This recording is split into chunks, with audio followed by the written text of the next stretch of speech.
Assalamualaikum warahmatullahi wabarakatuh.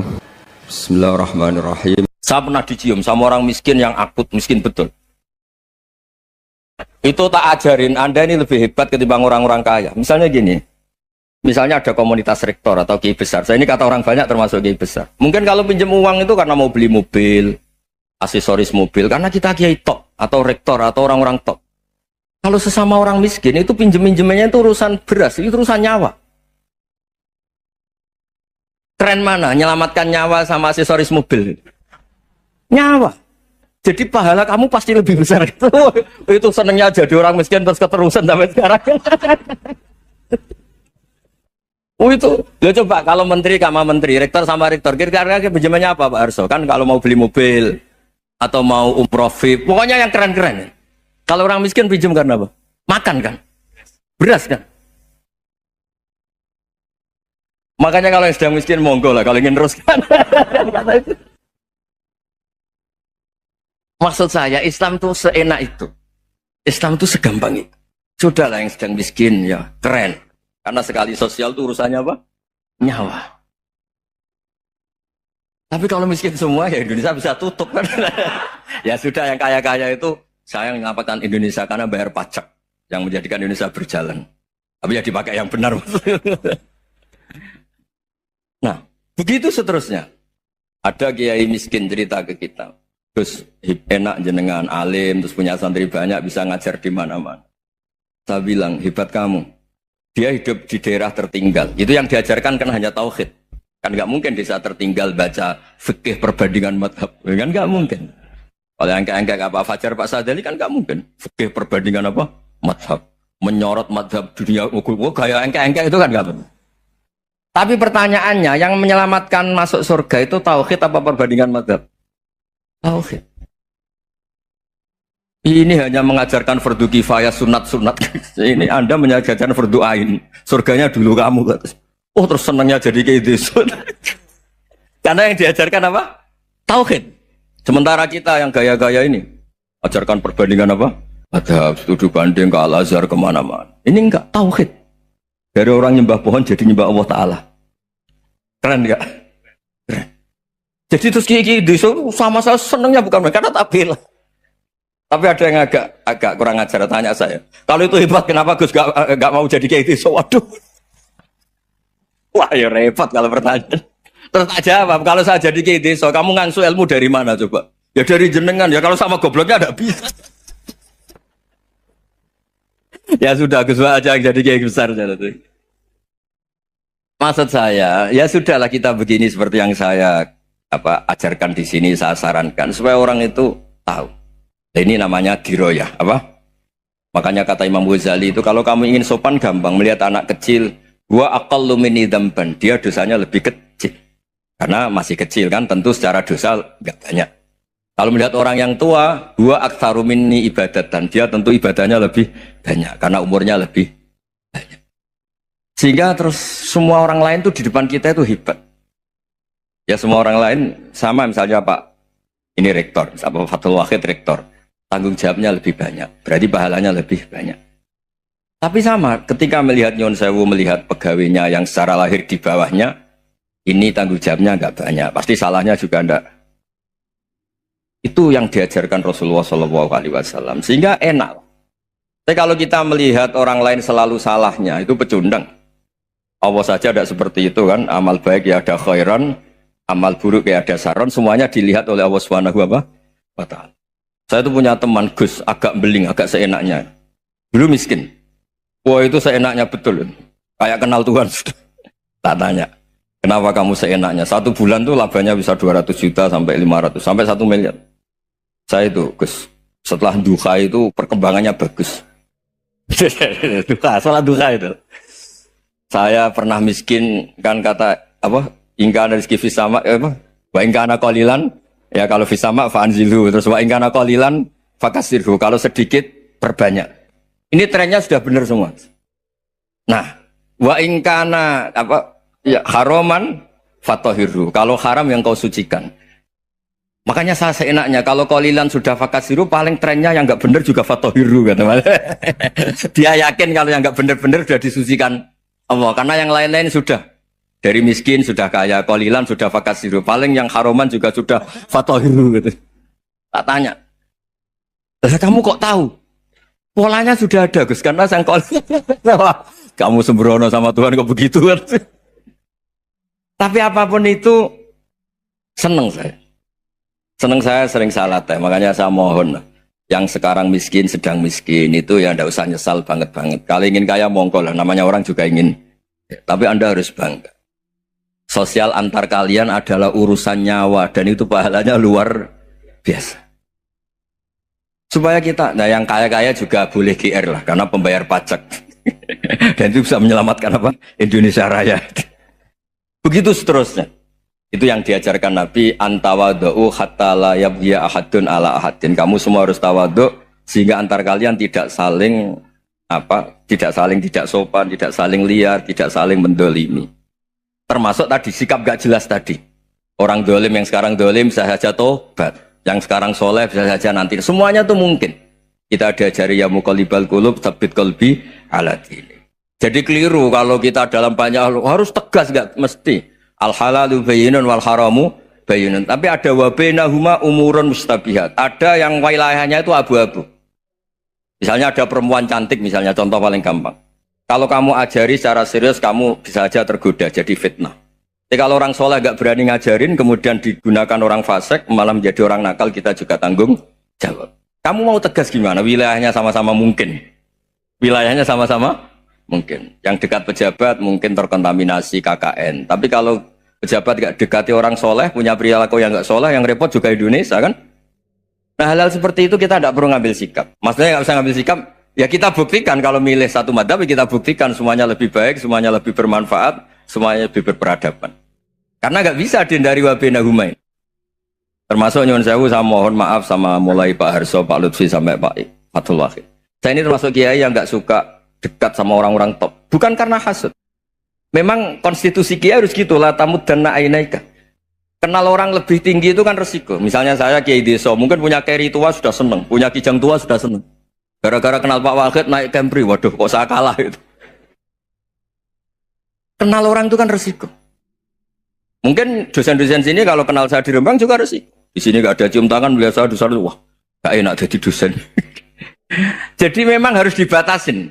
Sekiranya mungkin orang terus, karena latamud dan nanawa, ainaika ilham. Kamu jangan sering melihat orang lain yang mungkin secara lahir dapat nikmat yang lebih tinggi timbang Anda. Kalau kamu gak bisa ngelola hati Anda bisa hasut, Anda bisa dengki.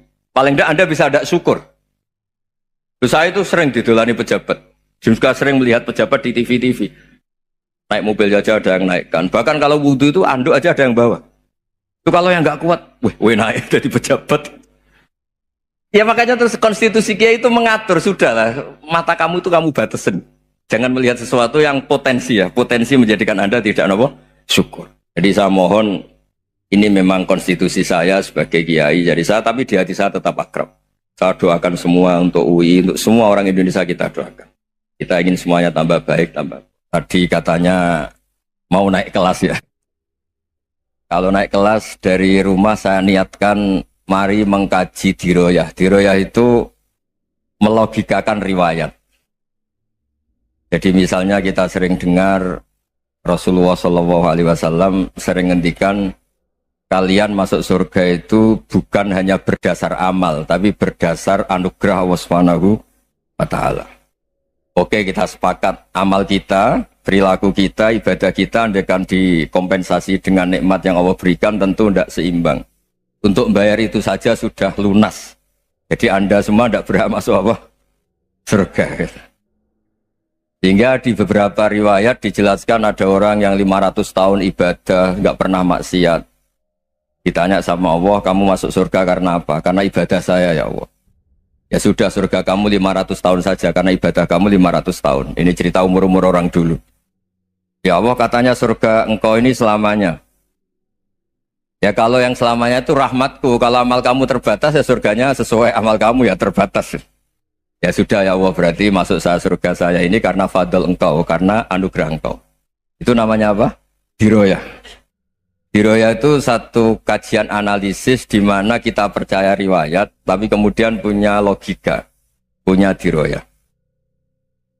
Ini penting supaya tauhid kita ini kuat. Jadi dulu ada orang yang sangat cerdas, namanya Jubair bin Mut'im.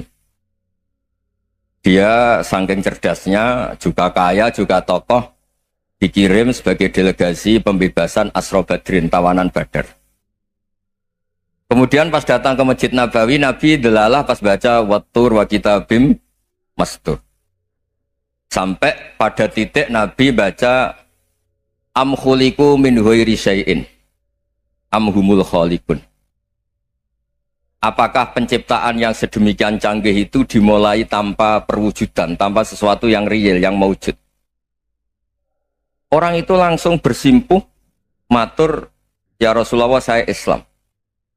Kada qalbi yatir, hampir hati saya, otak saya, pikiran saya itu terbang.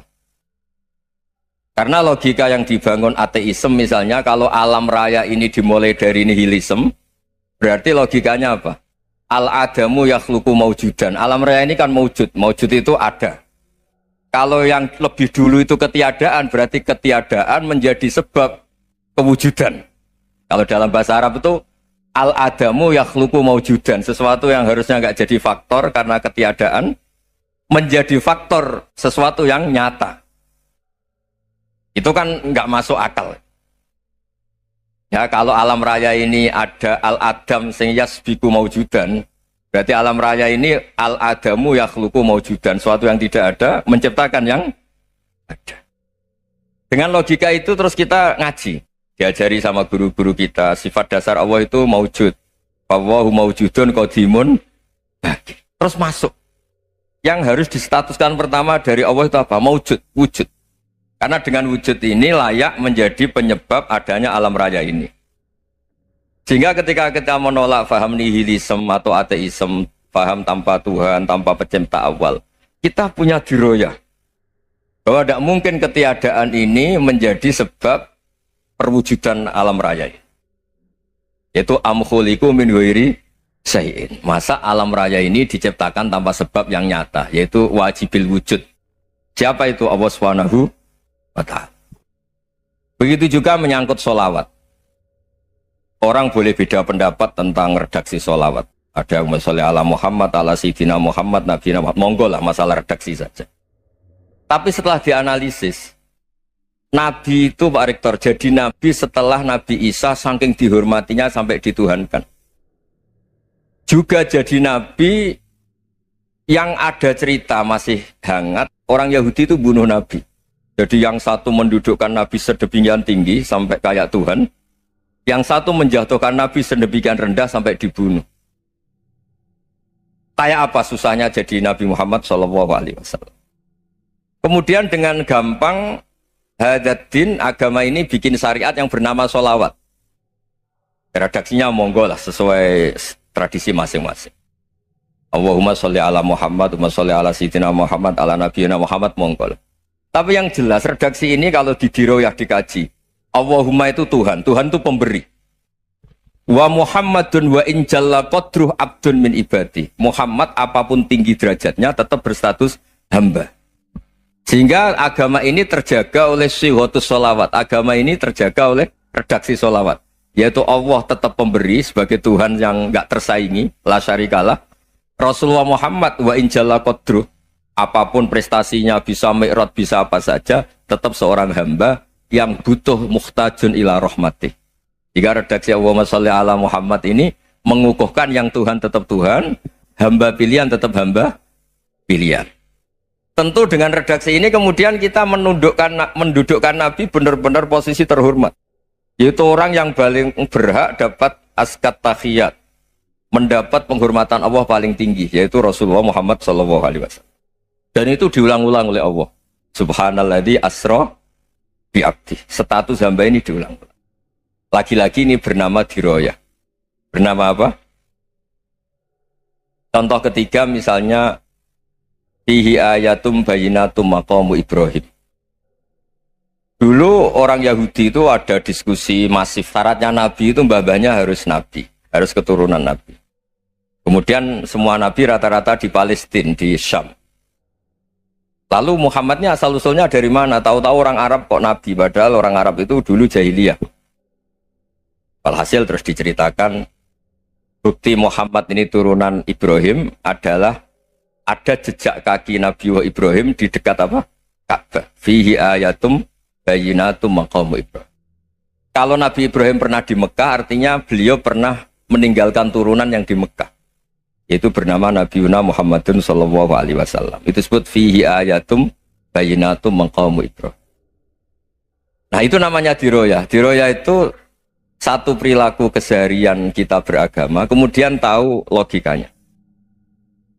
Yang keempat misalnya, mangkana yu'minu billahi wal yaumil akhir falyukrim apa?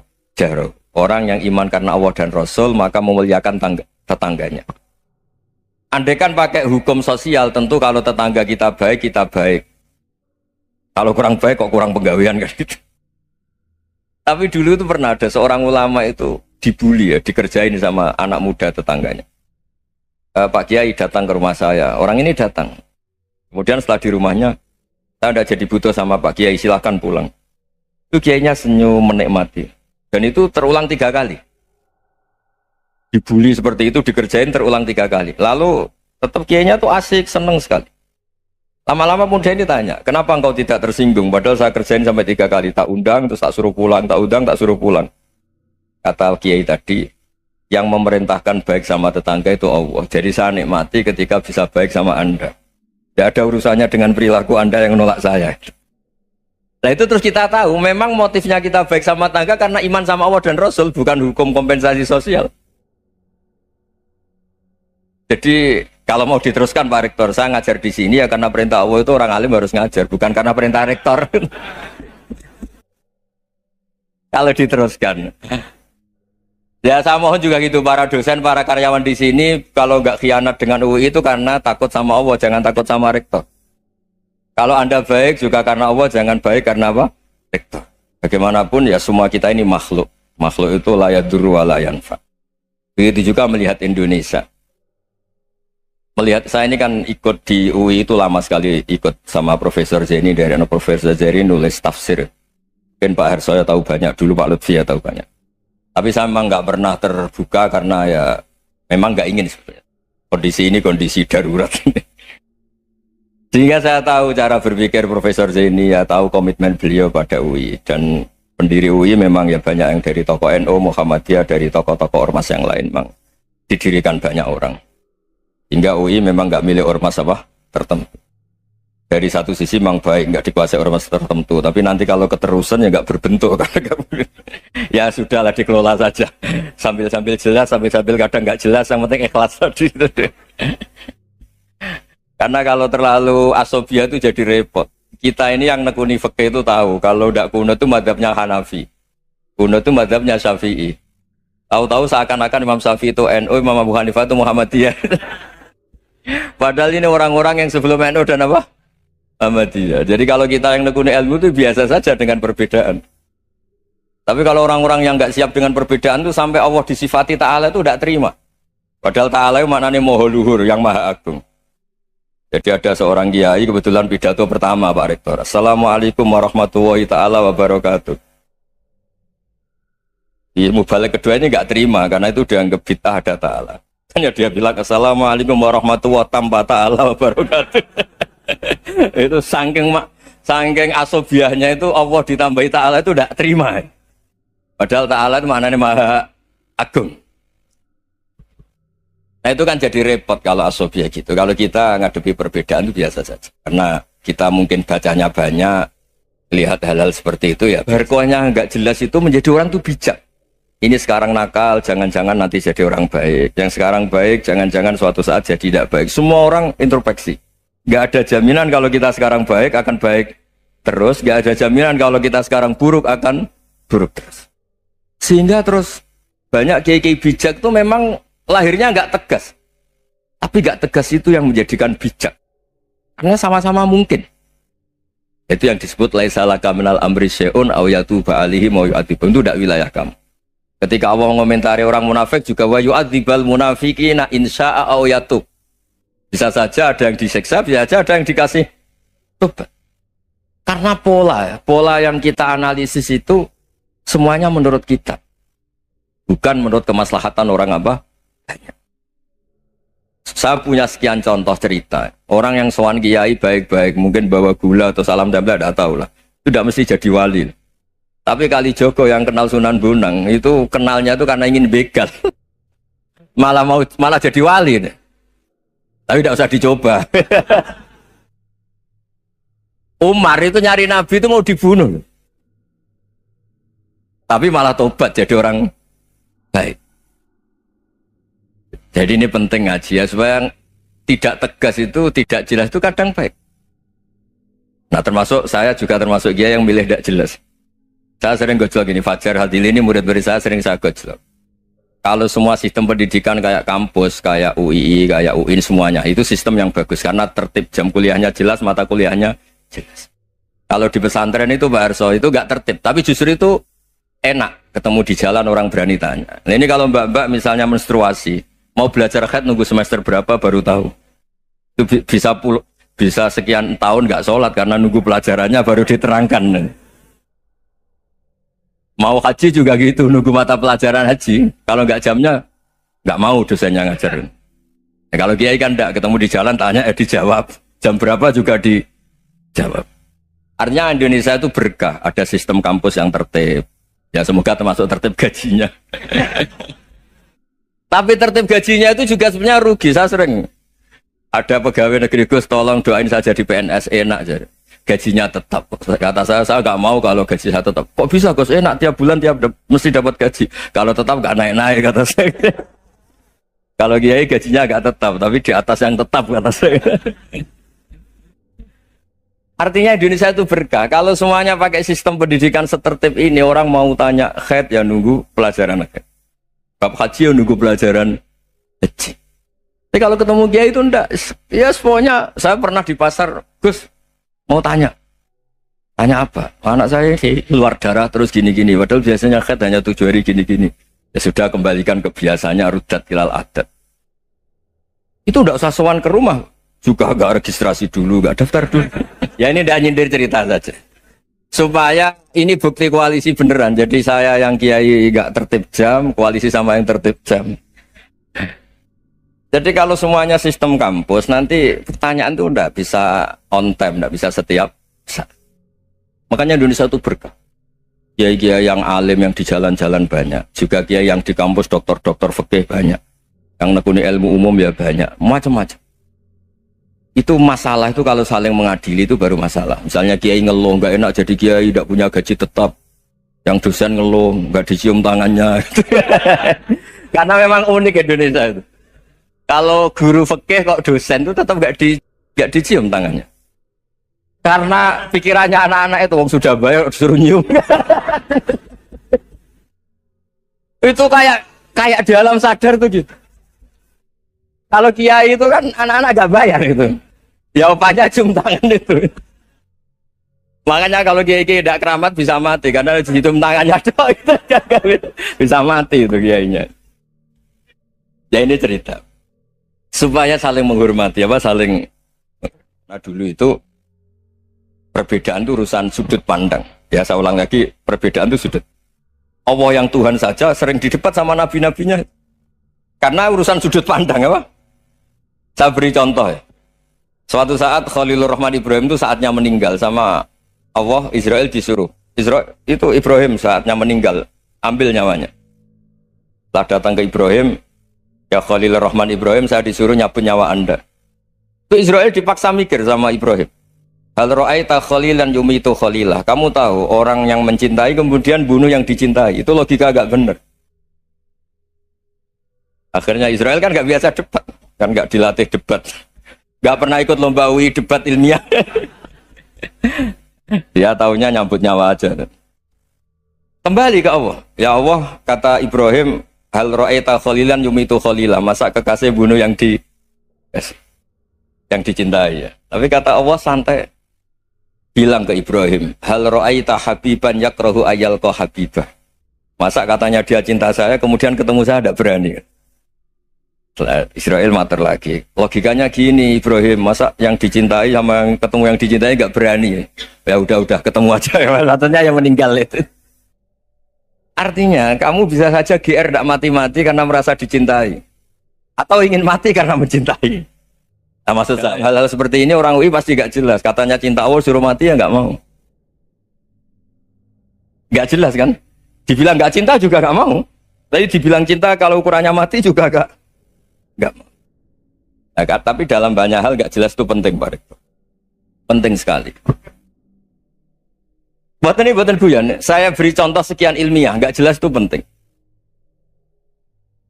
Rasulullah Shallallahu Alaihi Wasallam itu dalam banyak hal itu disuruh Allah, memang disuruh supaya ngambil sikap seperti itu. Karena Allah itu punya otoritas penuh untuk bikin orang itu baik atau tidak baik. Wahsy itu yang membunuh Sayyid Hamzah, orang paling dicintai Nabi, di antara yang dicintai Nabi. Qatalahu Wahsyun, dibunuh oleh Wahsy. Nabi secara basarnya itu nggak suka sama Wahsy. Sampai cara lahir ya ingin corong Jawa ingin masuk nol.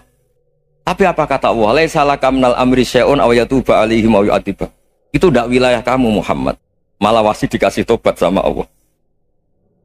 Khalid bin Walid. Itu perang Uhud kalah itu karena ide brilian Khalid bin Walid. Pas itu masih panglima kafir. Itu pura-pura kalah, ghanimah dilepas, sahabat turun, pasukannya naik, walhasil orang Islam kalah. Khalid bin Walid akhirnya juga masuk Islam. Orang yang secara basariah Nabi itu gak siap.